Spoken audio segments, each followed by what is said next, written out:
Pernah kebayang nggak? Ada sebuah kekaisaran yang begitu kaya, saking kayanya justru kekayaannya itu yang jadi racun yang membunuhnya dari dalam. Ini bukan cerita fiksi loh, ini adalah kisah nyata dari Kekaisaran Spanyol. Sebuah kekuatan raksasa yang berhasil menaklukkan dunia, tapi akhirnya malah hancur lebur dari dalam.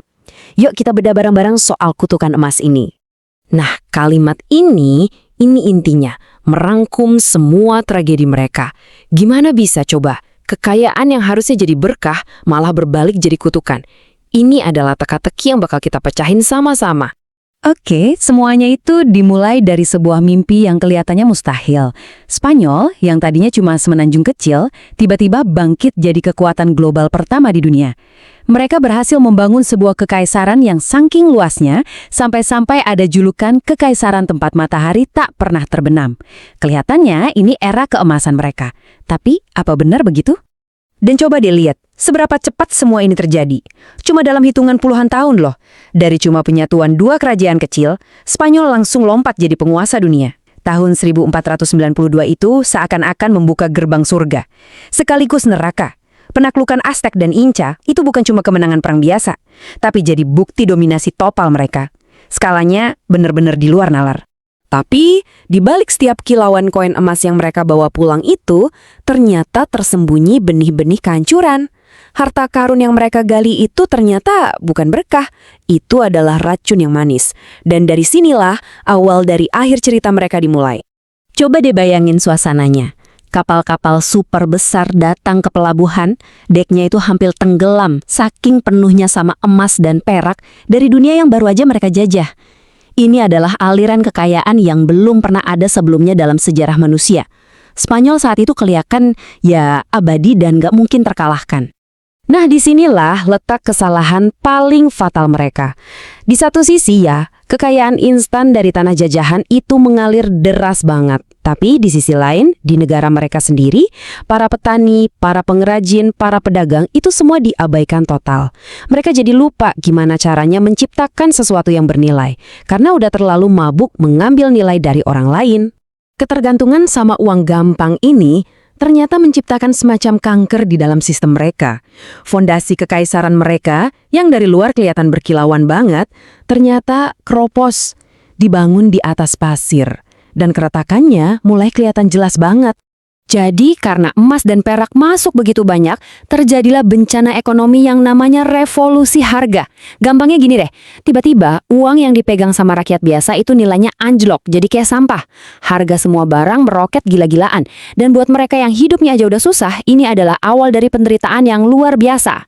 Bayangin, kamu itu petani di Spanyol zaman itu. Uang hasil kerja keras kamu setahun penuh, tiba-tiba cuma cukup buat beli roti untuk seminggu. Sementara itu, para bangsawan di istana sibuk foya-foya dengan kekayaan baru mereka. Kamu dan keluarga kamu kelaparan di jalanan. Ini adalah bentuk ketidakadilan yang membakar segalanya. Dan yang namanya masalah nggak pernah datang sendirian kan? Emas-emas itu dibakar habis, cuma buat biayain perang-perang sombong yang nggak ada ujungnya.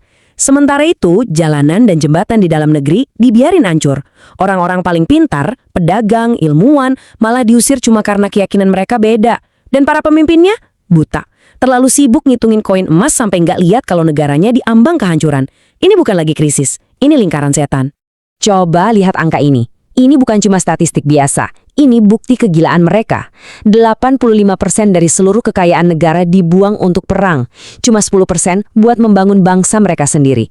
Harta dari dunia baru itu ternyata bukan dipakai buat kemakmuran, tapi jadi bahan bakar untuk kehancuran mereka sendiri. Dan puncaknya, ya, kekalahan armada Spanyol yang sangat memalukan itu. Momen ini jadi tamparan super keras buat kesombongan mereka. Dunia akhirnya sadar kalau tumpukan emas setinggi gunung pun nggak akan bisa membeli kemenangan abadi kalau diiringi kebodohan. Kejatuhan Spanyol itu bukan kayak ledakan besar.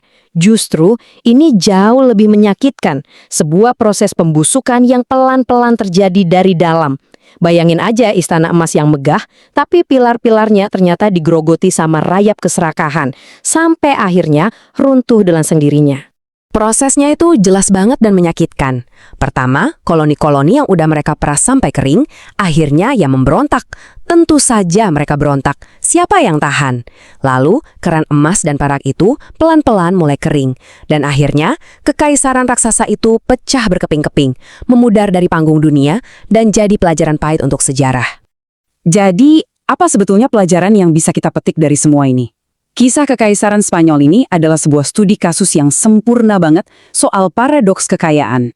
Kita balik lagi ke kalimat di awal tadi, tapi sekarang kita paham betapa mengerikannya makna kalimat itu. Inilah inti masalahnya.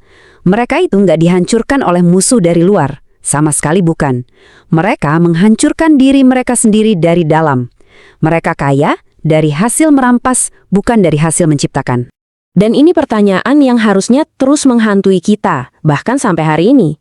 Sejarah Spanyol ini ngasih kita sebuah kebenaran abadi, kekayaan yang cuma didasari dari mengambil sumber daya orang lain, tanpa membangun, tanpa berinovasi, tanpa menciptakan, pada akhirnya cuma ilusi. Ilusi yang pasti akan runtuh. Dan inilah pelajaran terakhirnya. Sebuah peringatan yang terus bergema sepanjang sejarah. Kekayaan sejati itu dibangun, bukan ditemukan.